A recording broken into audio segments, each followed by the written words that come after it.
الحمد لله وحده والصلاة والسلام على من لا نبي بعد أما بعد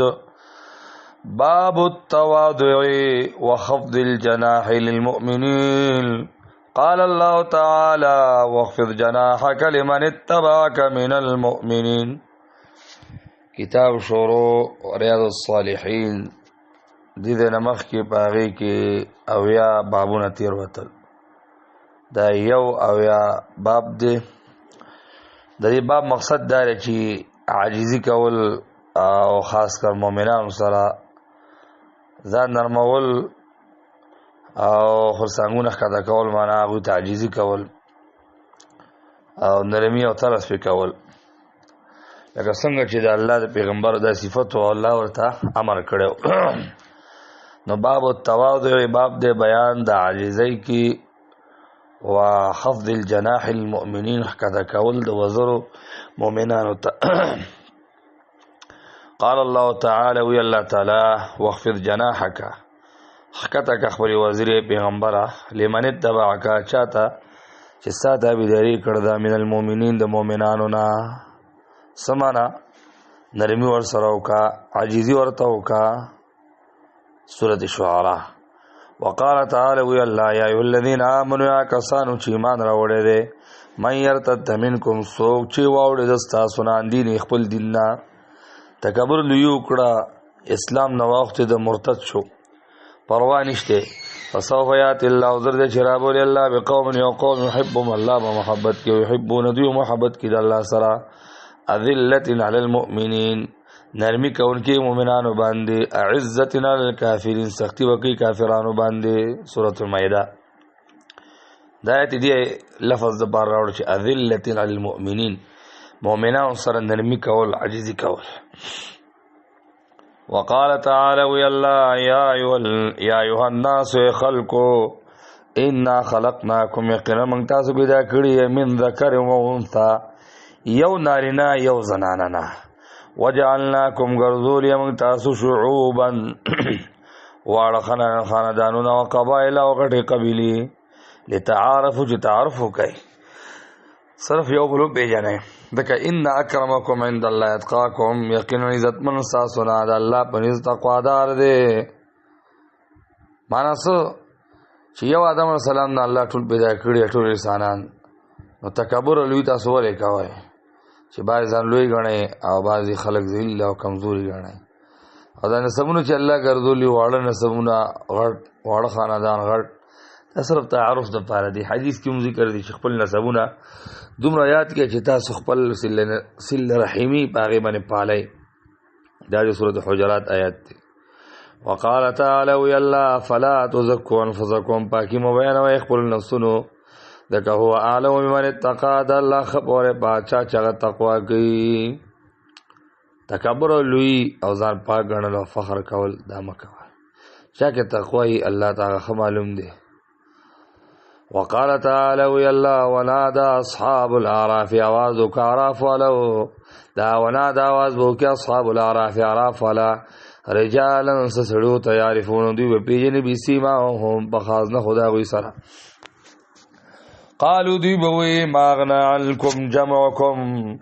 دفنك ساسنا ساس جمع کولو وما كنتم تستكبرون تاسلی کولا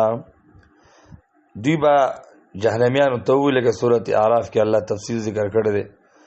جنتیان او جهنميان ته आवाज کی جهنميان او جنتیان ته اصحاب اعراف وادي دوړو ته आवाज کی نو کوم چې جهنميان دی هغه ته आवाज کی چې دا جهنم ته راغلی دنیا کې وتا سو لوی او تکبر کوو عاجزی نه کوله او تاسو لوی هغه مالونو تکبر د الله عذاب تاسو نه وانه او مؤمنان وتا ذل غنل او تعجز نه کوله وهؤلاء الذين دا خلقت اقسمتم جتاسو قسمنا کول لا ينالهم الله برحمه چو بنرسي الله تعالی دوی تاسو رحم تو الله تعالی نو ویل شي او دخول الجنه داخل شي جنت تا هغه به ګوري مؤمنان الله جنت رواني او بوي چې داخل شي جنت تا لا خوف عليكم ولا انتم تحزنون نبيرا پتا سو نو تاسو غم جن وعن عياض بن حمار رضي الله عنه عیاض ابن حمار رضی الله عنه نقل لی قال دی قال رسول الله صلی الله علیه وسلم رسول الله صلی الله علیه وسلم ویلی ان الله اوحى الی یقینا الله وحی وکړه ما ته تواضع دا چې عاجزی کوي حتى لا يفخر احد تردی پورو چې فخر دې نکي یو کس علی احد بل کس ولا يبغي زیاتی دې نکي احد یو کس علی احد بل کس باندې اے رسول الله صلی الله علیه وسلم چې ما ته الله دا وحی کړی دا چې مؤمنانو ته وای او ټول خپل صفت دا وګرځوي چې عاجزی کوي او فخر او لوی یو کس بل کس باندې نکي چې زه مالدار یم زه طاقتور یم زه اوچت نسب والی ما دارنګ ولا یبغي احد علی احد زیاتی دې نکي یو کس په بل باندې چې داغه مال واخلي او داغه جائیداد قبضه کی یا بل څه ظلم پاغو کی دا روایت امام مسلم نقل کړ دی وعن ابي هريره رضي الله عنه ابو هريره رضي الله عنه نقل لي ان رسول الله صلى الله عليه وسلم يقين رسول الله صلى الله عليه وسلم قال ویلی ما نقصت صدقه من مال نکمی صدقه د مال نه هیڅ انسان د خپل مال نه صدقه جدا کوي دا نه چې د مال به کم شي دی به غریب شي ما زاد الله عبدا بعفو او نزیات کی الله یو بندل را په معافی کول سره الا عزت مگر عزت سمره چې دی معافی کی دومره الله عزت ورکي وما تواضع احد لله او ما تواضع احد لله عاجزین کی یو کس خاص الله لرا الا رفعه الله مگر دا چې پورته وکي دلر الله تعالی سوچ سمرا عاجزی کی دومره الله پورته کوي او سمره چې څوک تکبر کوي کې الله ذل کوي من تواضع لله رفعه الله ومن تکبر وضعه الله کبر روایت کی ذکر دی دا روایت چې امام مسلم نقل کړی دی وعن انس رضي الله عنه دا انس رضي الله عنه نچر نقل لي انس رضي الله عنه نچر نقل لي انه مر على سويان چې د تیر وته په ماشومان باندې فسلم عليه السلام پاوي باندې وقال وی كان النبي صلى الله عليه وسلم يفعله او نبی صلی الله علیه وسلم چې دا کار وکاو سمانا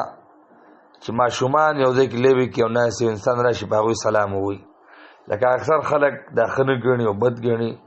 چې ماشومان هم څنګه سلام وي او د دې وجه نه انس رضی الله عنه هغه په لارې تیر وته ماشومان باندې سلام وي بیا وی دا سلام زکوي ما چې کان النبي صلی الله علیه وسلم يفعلوا وو نبی صلی الله علیه وسلم چې هغه به دا کار دا چې وکاو دا حدیث بخاری مسلم دواړو نقل کړی دی دې کې عاجزۍ ته اشاره ده